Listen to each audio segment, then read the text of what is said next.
Alright everyone, today we have a review of my new weed eater. I ended up getting a new, well, essentially I ended up having to get a new weed eater because, well, frankly I wore out the other one. So now I have a brand new Husqvarna 130L. It has an 18-inch cutting range, and I believe this one's a 28cc. Yeah, this one's a 28cc. So I mean, this is the second in line. The one below this one was a 121, which was a 22cc. This one's the next step up. Price point difference, the other one was $200. This one was $250. So for another $50, I went from a 100% fuel capacity to a 150% fuel capacity. Then I went from, so the 121 versus this one, the 130, this one boasts a 50% larger fuel capacity. So I went with the larger fuel capacity. Then on top of that, the 121 also had a 17-inch cutting range. This one has an 18-inch cutting range. Not much of a difference, but it's a little bit more. Now, more importantly, the 121 has a 22cc engine. This one has a 28cc engine. Now, I cut through a lot and I need a lot more power to be able to cut through. The 121 will probably be for someone who's cutting property maybe 100 by 150, 100 by 100, somewhere in that range, around the house, around the fence, stuff like that. 121cc is probably gonna be perfect for you. I need more cutting capacity because not only do I cut around a 100 by 200 foot property with brick house, 3-car garage, has a pool with a fence around it, then also adjoining neighborhood fence, but I also have another 100 by 150 property. I have to weed eat that, and then I also have another 1.5 acres that I have to weed eat through there. So I need more weed eating capacity, not to mention the ditch around all that. So a lot of weed eating. So that's why I was able to justify going from the 22cc to the 28cc. Why I was able to justify going from the 17-inch cut to the 18-inch cut. Why I was able to justify going with a larger fuel capacity. Now, with all that being said, I could have gone to level 3 or 4 that they had, but it started off by going to another $100. At that point, I'm just about doing better off buying a second weed eater, and there to let the first one cool down, and then use the second one. That way I have wear and tear split between 2 machines rather than all the wear and tear on just the one. Anyway, so that's how I was able to justify spending the additional $50 to go with the more fuel capacity, better cutting capacity, as well as the larger engine. So with that being said, I'm going to use my Milwaukee cutting knife and cut this open, because hopefully this has a little container of oil in here. I'm pretty sure it does.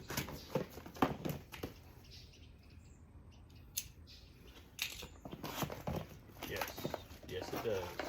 And the cap, which oddly enough, there were actually 2 weed eaters that were there at Lowe's where both of them were missing the caps. And whenever I got home, I saw that this one has the temporary red cap on it, but the box is actually where the cap is. So, but I just know that because of buying weed eaters before. I don't know if the other person knew that. Maybe they just cut the box off, threw the box away. I don't know. But I just thought it was odd that 2 weed eaters both missing the cap. It's because they're in the box instead of on the machine itself. So I'm gonna go ahead, put the gas in my gas tank, throw the oil in. Well, actually I put the oil in first and then put the gas. That way as I'm pouring the gas in, it's essentially mixing it. Then I kind of do a little extra swirl for it. But anyway, I'm gonna put this all together and I'll be back. Go ahead and polish it. All right, I'm back. All right, I decided to spare you of the putting the oil in the canister and then pouring the gas into the canister. Pretty sure y'all know how to do that. Anyway, taking this little temporary cap off that they give you. Making sure I don't see anything else that says remove before operating. Okay. Nothing else covered. Spark plug is connected.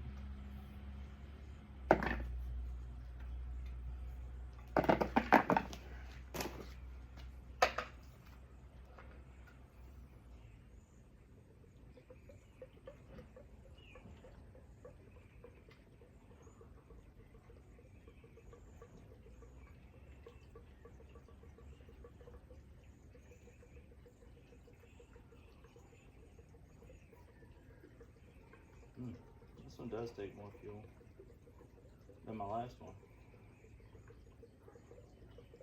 Man, that's gonna be real nice. Like, oh, that's interesting. Okay. Well, it's full and then it went down a little bit. All right. All right, I'm gonna fill it right there. Get that amazing cap. Spill a little bit of gas too, apparently.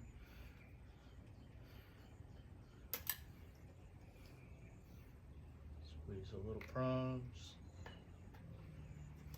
Push that down in there.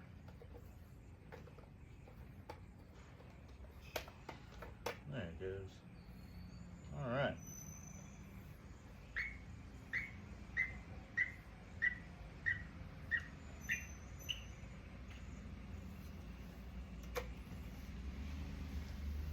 Well, I'll probably spare you all of this part. Prime it, start it, all that good stuff. We'll get it running here in a second. On second thought, I might as well just go ahead and show the full process. The string won't hit anything if it starts. Put my glasses on.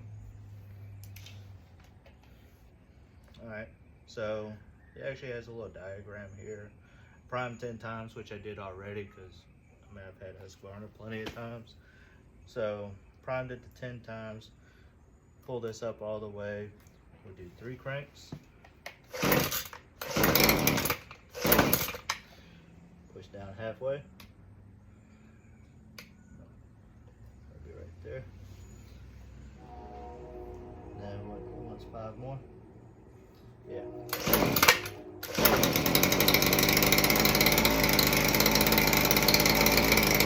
10 seconds. After it runs for 10 seconds, push it all the way down.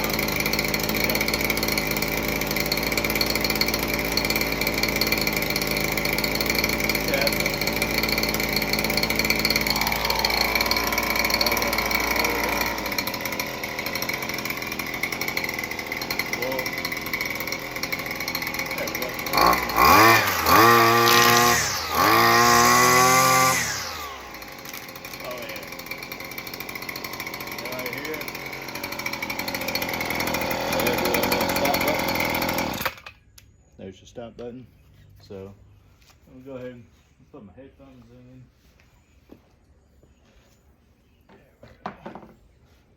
Put my headphones in. Go ahead and cut the front yard. If I still have daylight, I'll cut the backyard. If I still have light, I'll start cutting over there. But I'm about to go cook dinner here in a few. But anyway, hopefully this helps someone out. That was my rationalization. That was my reasoning. That's why I went with the 130. Even whenever I got over there to Lowe's, I ended up even asking the employee, I said, hey look, I'm sure you've sold plenty of these. I'm sure you've seen plenty of different weed eaters come back. what are some of the reasons why people return them or whichever. And oddly enough, there were 2 battery powered Cobalt weed eaters there. One of them was a 40 volt, one of them was a 24 volt. And the reason they were returned was because the person said that it had the wrong head on it and they couldn't take it off. There wasn't anything wrong with it. That was on one of the weed eaters. They didn't know why on the 24 volt why it was returned. Then for the Husqvarna, 2 of them were returned because they didn't have gas caps. Well, they didn't have gas caps because they were in the box, as you saw. So someone must have opened it up, probably set the box aside or something, started trying to fill it up, who knows. Then realized, hey, now they have a full tank and no cap. But anyway, and then as far as between the different models, the person that was over there, he said that he sells pretty much about the same amount of each one. He didn't have any reasoning as to why, but me having the amount of property that I have versus say your more local person in the area I'm in, I needed more cutting capacity. So in all actuality, I probably should have gone, instead of to a level 2, I should have gone to maybe a level 3 or 4, just because more horsepower, but I couldn't really justify spending that much more. The weed eater that I had before was actually a 128. This one's a 130, so it's still an upgrade. And that 128 lasted me for several years. So anyway, like I said, hopefully that helps someone out. Please like, share, and subscribe. Stay tuned for some of the amazing time-lapse videos that I'll be doing with this weed eater here. And I'll go from there. All right.